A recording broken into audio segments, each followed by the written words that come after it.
et non pas de ce que nous lisons dans des livres, comme les autres Oui. ulamas.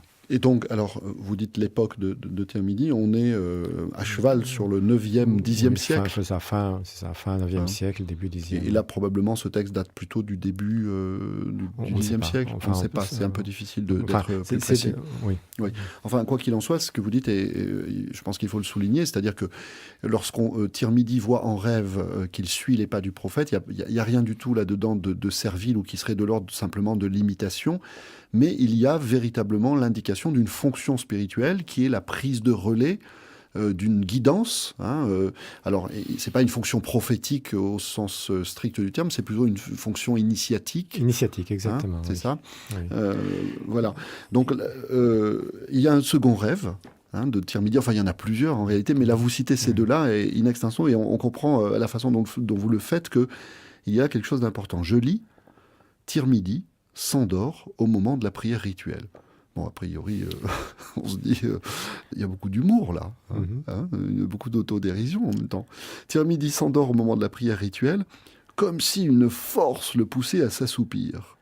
Puis, dans une nombreuse assemblée, une voile avertit qu'il va rencontrer son Seigneur.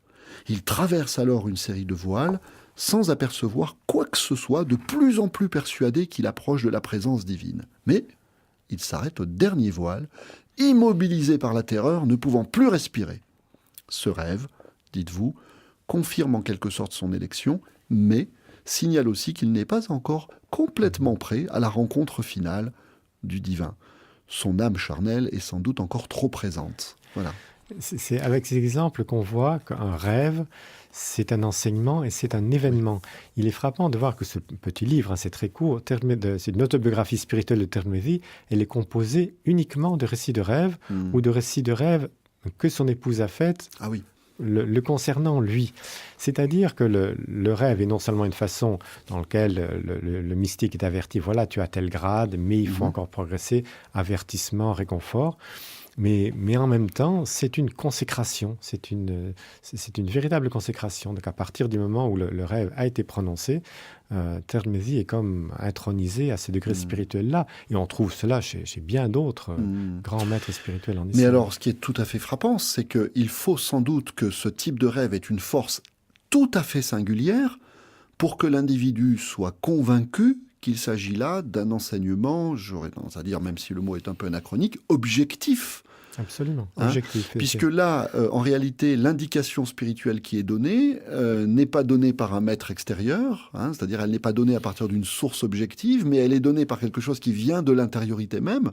Donc il faut que ça ait une certaine puissance, et même une puissance certaine, pour que l'individu sente quelque chose qui n'est pas trompeur et dans lequel il puisse se fier, ou auquel il puisse se fier. C'est dans ce sens-là qu'on peut constater que chez ces soufis, le rêve a une fonction initiatique et que d'ailleurs, il n'y a pas de terme pour distinguer le rêve à l'état de sommeil et la vision à l'état de veille, comme si au fond, enfin c'est un peu le but de la démarche mystique, même à l'état de veille, ces expériences étaient possibles.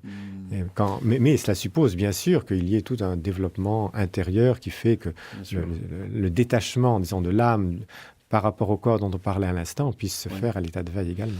Alors, ce qui pose question également, c'est deux choses. Alors, d'abord, il faut qu'il y ait chez ce mystique, et puis chez le croyant également, qui souhaiterait s'appuyer sur le rêve pour se connaître lui-même, d'une certaine façon. Il faut qu'il y ait une culture du discernement entre les rêves qui sont des rêves ordinaires et puis les rêves saints. Vous les qualifiez de saints S-A-I-N et S-A-I-N-T. Une culture du discernement. Mais est-ce qu'il y a également quelque chose comme un apprentissage qui consisterait à savoir, je dirais, peut-être pas provoquer les rêves, mais qui permettent aux croyants de s'appuyer sur le rêve, de savoir qu'il peut compter sur la survenue régulière d'un certain type de rêve, ou alors est-ce qu'il y a quelque chose qui est de l'ordre d'un phénomène spontané, d'une génération spontanée, un peu aléatoire. On ne commande pas les rêves, mais voilà. C'est sûr que dans un cadre mystique, ou simplement, sans parler de mystique de gens très pieux, on peut induire le rêve en ne dormant que dans certaines conditions de pureté rituelle, en récitant des litanies avant de s'endormir. On peut même poser une question avant de s'endormir en espérant que le rêve y apportera une réponse, que la grâce divine donnera une réponse durant le rêve ou au moment du réveil. Donc on se met en disposition, même, je dirais, au sens aristotélicien, à force, on cultive une disposition acquise, une exis, à favoriser, l'indication spirituelle qui vient du rêve. Et dans les milieux soufis, c'est encore plus accentué, puisque c'est un des grands moyens par lesquels le maître, avec un M majuscule, instruit ses disciples. Les disciples viennent raconter leurs rêves, et en fonction de ces rêves, le maître interprète et propose. Oui, mais là, il y a encore quelque chose de différent. Je dirais qu'il y a le maître extérieur, et puis le rêve va servir de support. Alors que, je crois, chez Tirmidhi, il y a vraiment cette particularité de quelqu'un qui n'a pas de maître extérieur, et qui se retrouve en plus là où il est, dans une situation de solitude spirituelle très importante, qui fait que le recours du rêve acquiert là un caractère tout à fait crucial. Oui, et c'est dans ce sens-là, effectivement, que ce sont des rêves totalement initiatiques, dans lesquels les prophètes viennent lui parler, et puis au final, la voix divine elle-même. Et alors la voix divine, la voix du prophète, à travers aussi quelque chose qui est tout à fait extraordinaire, qu'on retrouve toujours dans le cas de Tirmidhi, c'est le rôle de son épouse. Oui. C'est-à-dire qu'elle rêve pour lui. On peut penser qu'elle rêve de lui, ça les regarde, ça les regardait, mais elle rêve pour lui. C'est-à-dire que ce qui est très étonnant, c'est que les révélations dont Tirmidhi bénéficie sur lui-même par l'intermédiaire du rêve passent par le rêve de son épouse. C'est très étonnant, cette relation spirituelle de couple. C'est très touchant. Bon, la tradition musulmane, il y a des hadiths, des paroles du prophète qui disent que bien sûr on peut rêver pour quelqu'un. Ça, c'est courant. Ce qui est moins fréquent, ou en tout cas a moins laissé de traces, c'est qu'en l'occurrence, le couple Tirmidhi et son épouse étaient très unis. Tirmidhi aimait profondément sa femme, et elle était liée en quelque sorte à la sainteté de son mari, à telle enseigne que les anges parfois apportaient des messages qui concernaient les deux à la fois. Donc elle s'adressait à la femme, mais en spécifiant bien que le message concernait les deux à la fois et simultanément.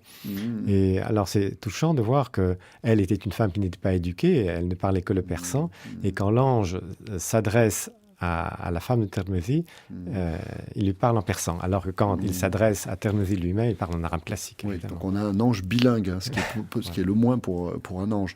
Bon, un exemple de rêve fait donc à propos de Tirmidhi par son épouse, je lis, vous le citez, voilà que une nuit, elle rêve d'un arbre sec poussant sur le roc et rendu progressivement vert par un oiseau.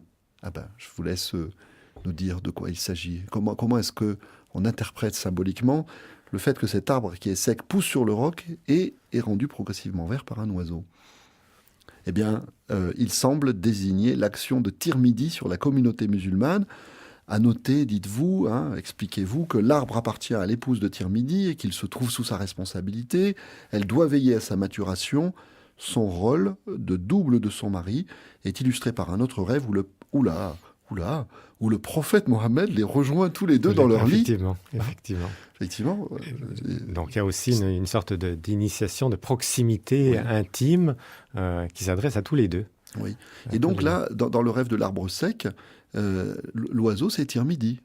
Et en fait, l'ensemble de ces rêves concourt à une finalité qui est de désigner Tirmidhi comme étant le pôle, le saint principal autour de qui s'organise la sainteté de cette époque-là. Voilà, et donc quelqu'un qui va revivifier, réalimenter, réirriguer une vie spirituelle véritablement vivante, parce que là, l'arbre est sec. Il y a l'idée que l'humanité elle-même, elle est décevante, elle est transgressive, elle est pécheresse, et que Dieu, s'il n'y avait que cette humanité-là, Dieu se fatiguerait et l'humanité disparaîtrait comme Sodome et Gomorrhe. Mais il existe certains saints, alors le nombre symboliques sont donnés, enfin traditionnellement on parle des 40 substituts, dont la sainteté est telle que Dieu est toujours d'accord pour que l'humanité continue, puisque l'humanité produit quand même suffisamment de sainteté pour correspondre au projet que Dieu avait quand il a créé Adam. Et donc, ces rêves de Tirmidhi sont là pour indiquer que oui, c'est bien lui qui est là et qui est même le pivot de ces 39 autres saints. Ça veut dire quoi, ça? Ça veut dire que Dieu, tout souverain qu'il est des cieux et de la terre, a besoin de pouvoir s'appuyer sur des hommes dont l'œil, dont la conscience, dont le cœur est suffisamment éveillé pour eh bien, reconnaître Dieu